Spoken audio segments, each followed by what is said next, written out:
From the studios, Euroyard is back because we got more to talk about in this ESC Top 400. We are plowing through, and by the end of this video, we will be halfway through the top 400 songs of all time as rated by Euroyard. But how did we come up with that? Well, Euroyard, we have watched every single Eurovision performance or listened to the ones you couldn't watch, including the songs from qualification for Mill Street 1993. We put them all on the list, and we have 1,757 songs here, which we rate based on overall impression and engagement, vocals, composition and lyrics, and staging. So we have different weights for these. If you watch our annual reviews where we look through every song in a particular contest, you'll see how we weight them, but we do tend to favor vocals and overall impression and engagement more than the other things. But you know what? We know a good song when we hear it, so that's why we've put together this list, and also to right some of the wrongs that have been done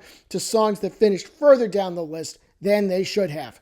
So let's just get right into it. Sweden 1986 is at 225 to kick us off. This one, it's got quite the title. It dated How Du Kaller Charlek, and this means, is this what you call love? So this song, it was weird and Swedish, which is just the way I like it. So the first time I watched it, I didn't know what the hell was going on, but I'm like, I think I'm into this one. So the song, it had a lot of personality, especially the random guy in the wrestling singlet. I'm still not entirely sure what he was doing there, what his purpose was in the whole thing. But get it, girl. He was living his best life. And now another fun one, but we got to go 30 years back.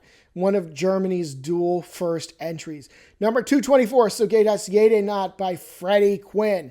The song title means that's how it goes every night. So at one point, this was the most fun song in Eurovision history, as at one point it was also one of the only songs in Eurovision history. So yeah, this song, it put down a marker in 1956 that you could have a song that was fun. And I mean, were the vocals amazing? No.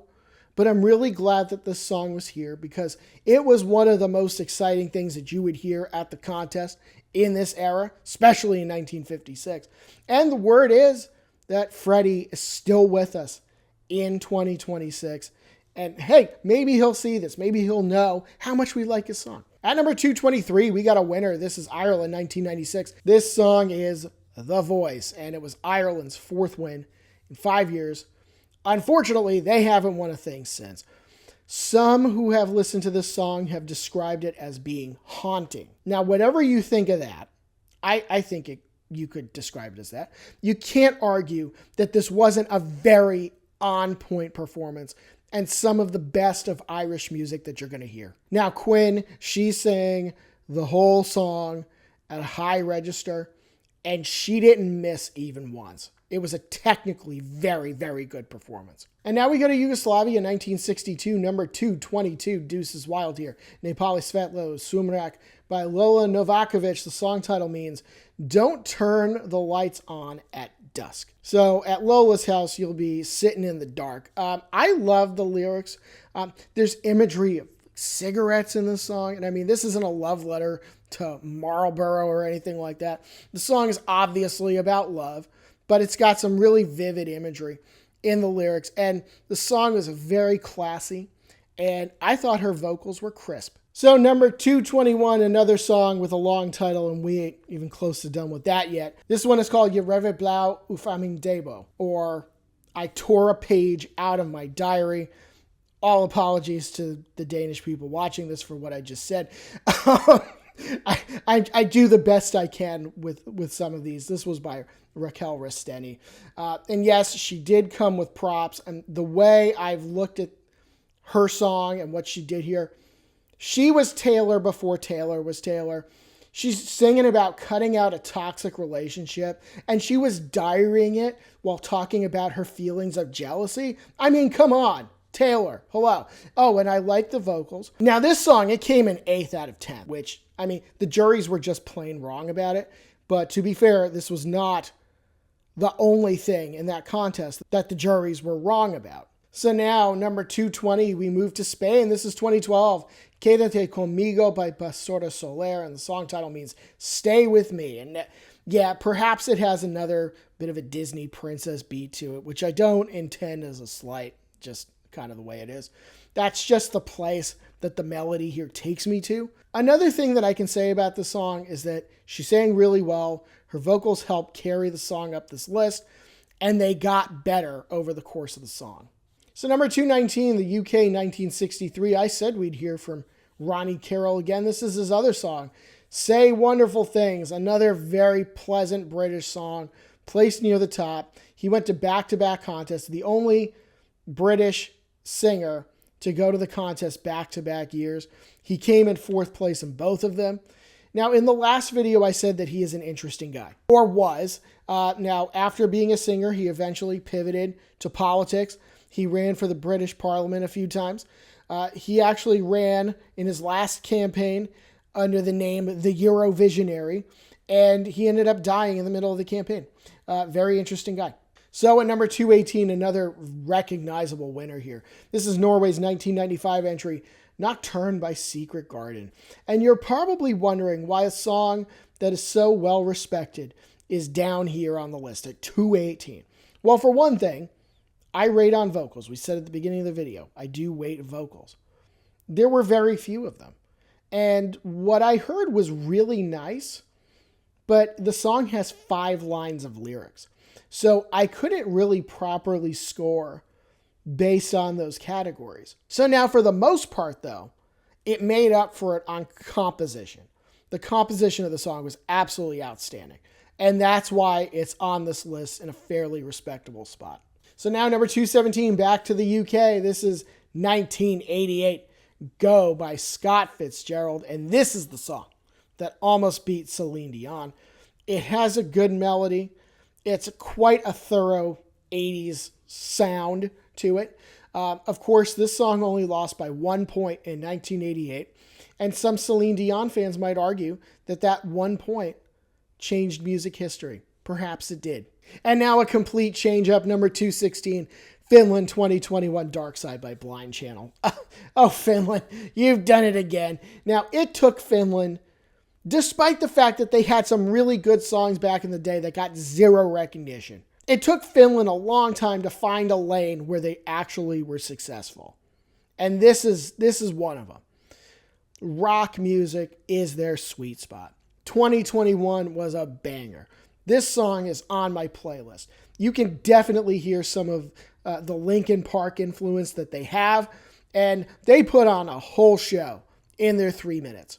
And now number 215, to Italy, 1957. Some old songs in this one. This is Corde della mia chitarra, or Strings of My Guitar, by Nunzio Gallo. So technically, even though this was the second contest, it was Italy's 3rd entry, because obviously the first contest had 2 entries per country.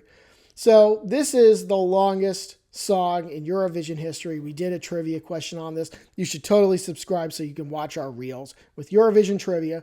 This song was 5 minutes, 9 seconds long. Now, I do wish that this song moved faster, but I guess sometimes a good song can't be rushed. Now, Nunzio was a great singer, and having the guitar there, that was definitely a new wrinkle for this contest. So at number 214, Netherlands 1958, we finally welcome Corey Broken to this list. She has number 214. The song's called Heel de Wild, or The Whole World. This is a Corey Broken fan account, by the way. So if you like her, you're going to want to stick around. Now, I'm not sure that this was her best song. In fact, I think this was probably the weakest of her 3 songs. But I do think it was probably her best vocal performance at the same time. I just loved her singing voice in general. I would have been all about this song back in the 50s. And now we move towards the present, Bosnia 2006. This is Layla by Hari Matahari, and it was a 3rd place entry, definitely one of Bosnia's most successful songs. It's one of those songs that even just seeing the title of the song right there, I can hear the melody of the song. So obviously it's got staying power. It was just beautifully done, and it had a violin and accordion, but I feel like they were deployed at the right times. So just all around a good effort. Backing up now to Spain, 1989 at number 212. This song is called Nacida para Amar by Nina, and that song title means Born to Love. So in the right light, if you weren't too close to the screen, maybe she kind of looked like Cher a little bit. She does have a big voice to accompany what was a very nice piano performance.